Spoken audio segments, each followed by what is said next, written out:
ఈ వీడియో చూస్తున్న వారందరికీ యేసుక్రీస్తు నామములో శుభములు. అపోస్తుడైన పౌలు గలతీయులకు రాసిన పత్రికను చదువుతున్నప్పుడు ప్రభువు ముద్రలు అనే అంశాన్ని తీసుకువస్తాడు పౌలు గారు. అసలు ఆ పౌలు గారి శరీరంపై ఉన్న ముద్రలు ఏంటి, అవి ప్రభువు ముద్రలు అని ఎందుకు అంటున్నారు, ఆ ముద్రలు ఏమున్నాయి ఏంటి అనేది ఈ వీడియోలో పూర్తిగా తెలుసుకుందాం.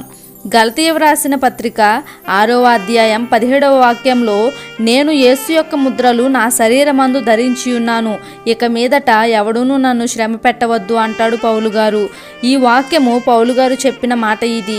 నా శరీరమందు యేసుని ముద్రలు కలిగి ఉన్నట్లుగా చెప్తున్నాడు. ఈ వాక్యంలో ముద్రలు అని కనబడుతుంది. ముద్రలు అనే పదానికి గ్రీక్లో సిగ్మాటా అనే పదం ఉపయోగించబడింది. సిగ్మాటా అంటే అసలు అర్థం గుర్తులు, ముద్రలు, మచ్చలు అనే అర్థం కలిగి ఉంటుంది. ఈ మాట పౌలు గారు నా శరీరంపై యేసు ముద్రలు కలిగి ఉన్నాను అని చెప్పడం ఏంటి? పౌలు గారు ఈ ముద్రల గురించి చెప్పడానికి, వ్రాయడానికి కారణం ఏమిటంటే, లోతైన భావోద్వేగంతో ఈ మాటను పౌలు గారు వ్రాసారు. ఆ వచనంలోనే మనం చూస్తే, ఇక మీదట నన్ను శ్రమ పెట్టవద్దు అని అంటున్నాడు పౌలు గారు. అంటే ఎంత భావోద్వేగంతో వ్రాస్తున్నాడో మనం అర్థం చేసుకోవచ్చు. యూదులు, మత పెద్దలు హేళన చేస్తున్నారు, వేధిస్తూ ఉండేవారు పౌలు గారిని. అప్పుడు పౌలు గారు చేసే సువార్త యేసుక్రీస్తు సువార్త. పౌలు గారిని అపోస్తలుడుగా భావించట్లేదు వారు.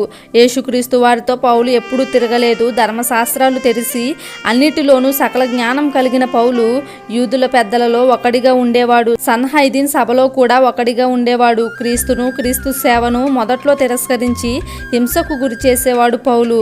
అలాంటి పౌలు గారు యేసుక్రీస్తు సువార్తను చేస్తూ ఉంటే యూదుల మత పెద్దలు కానీ ఇతర వ్యక్తులు కానీ ఒప్పుకోవడం లేదు, ఓర్చుకోవడం లేదు. కొందరు అబద్ధ బోధకుల విషయం పౌలును కూడా అలా కలిపేసేవారు. పౌలును కూడా అబద్ధ ప్రవక్తగా చూపించే ప్రయత్నం చేశారు.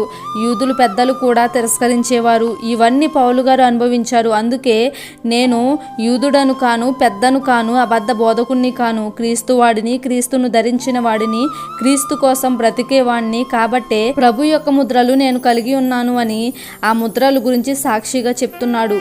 వాటిని సాక్ష్యంగా చూపిస్తున్నాడు.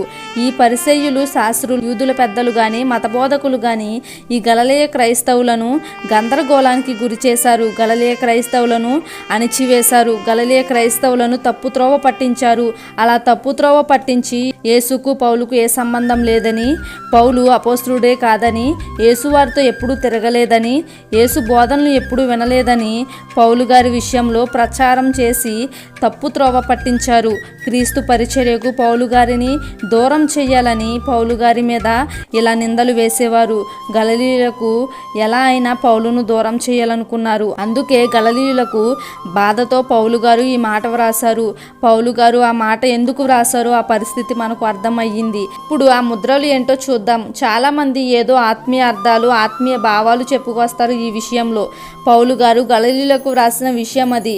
వారిని కూడా మీరు నన్ను శ్రమ పెట్టవద్దు అంటున్నాడు. అంటే ముందు చెప్పినట్టు పౌలును హింసించిన వారిలో గలిలయులు కూడా ఉన్నారు. గలిలయులు శ్రమ పెట్టారు, అవమానించారు, అనుమానించారు కూడా. అలాంటి పరిస్థితిని ఎదుర్కొన్నాడు కాబట్టే పౌలు గారు బాధతో వ్రాసారు. అందుకే నేను ధరించున్న ముద్రలు చూడండి అంటున్నాడు. ఆ రోజుల్లో ఒకరి మనిషిని అని చెప్పడానికి లేదా ఆయన నా యజమాని అని గుర్తించడానికి కొన్ని ముద్రించేవారు. నుదుటి మీద గాని చేతి మీద గాని కొన్ని ముద్రించేవారు. అలాంటి సందర్భాలు ఉన్నాయి కాబట్టి పౌలు గారు కూడా ఇలా మాట్లాడారు. నేను కూడా ముద్రలు కలిగి ఉన్నాను, నా శరీరంపై చిహ్నాలు ఉన్నాయని పౌలు గారు వివరించారు. ఫిలోమోను పత్రిక 1వ అధ్యాయం 1వ వాక్యం ప్రకారం క్రీస్తు దాసుడు పౌలు గారు క్రీస్తు ఖైదీ అని వ్రాయబడి ఉంది. యేసుక్రీస్తు తన యజమాని కాబట్టి ఆ యజమాని యొక్క ముద్రలు కలిగి ఉన్నానని చెప్తున్నాడు. 2వ తిమోతి 4వ అధ్యాయం 7వ వాక్యం ప్రకారం క్రీస్తు సైనికుడు, మంచి పోరాటం పోరాడునటువంటి సైనికుడిగా ఆయన గుర్తు చేశాడు. పౌలు గారు మాత్రం క్రీస్తునే ముద్రగా ధరించేశాడు. అసలు ఆ శరీరం మీద ముద్రలు ఏంటి అని మనం చూస్తే, యేసుక్రీస్తు పట్ల విశ్వాసం ఉంచడం వల్ల అతను అనుభవించినటువంటి హింసలు ఫలితంగా అతడు పొందిన శరీర గాయాలు, శరీర మచ్చలు. 2 కొరింథీ 11వ అధ్యాయం 23 నుంచి 28 వాక్యాలలో చూస్తే పౌలు గారు ఏ విధంగా గాయాలు కలిగి ఉన్నారో, ఏ విధమైన మచ్చలు కలిగి ఉన్నాడో, ప్రభువు మచ్చలు అని వేటిని చూపిస్తున్నాడో అవి మనకు కనబడతాయి. ఆ ఒక్క వాక్య భాగంలోనే పౌలు గారు పొందిన శ్రమల గురించి మనం చూస్తాం. 7 శ్రమలు, 7 రకాల బాధలు ఆ వాక్య భాగంలో మనం చూస్తాం. ఇంకా ఇవే కాకుండా చాలా ఉన్నాయట. అవన్నీ కూడా క్రీస్తు పరిచర్యలో పౌలు గారు పడిన శ్రమలు, ఆ శ్రమల వలన కలిగిన గాయాలు, మచ్చలు ఇంకా పౌలు శరీరం మీద ఉన్నాయి. వాటిని పౌలు గారు చూపిస్తున్నాడు. గలిలయ ప్రజలకు కళ్ళు తెరిపించడానికి అవి సాక్ష్యాలుగా చూపిస్తున్నాడు.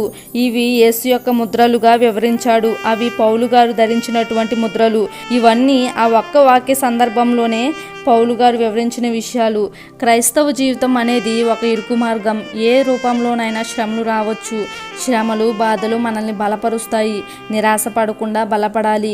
పౌలు గారు పడిన గాయాలు, అలాగే ముద్రలు ఏవైతే చెప్పుకొచ్చాడో, అలాగే ఆత్మీయ సంబంధమైన విషయాలు ఇవన్నీ కూడా మనం మాట్లాడుకున్నాం. ఇది పౌలు గారు చెప్పిన యేసు యొక్క ముద్రలు. మరొక ముఖ్యమైన అంశంతో కలుసుకుందాం.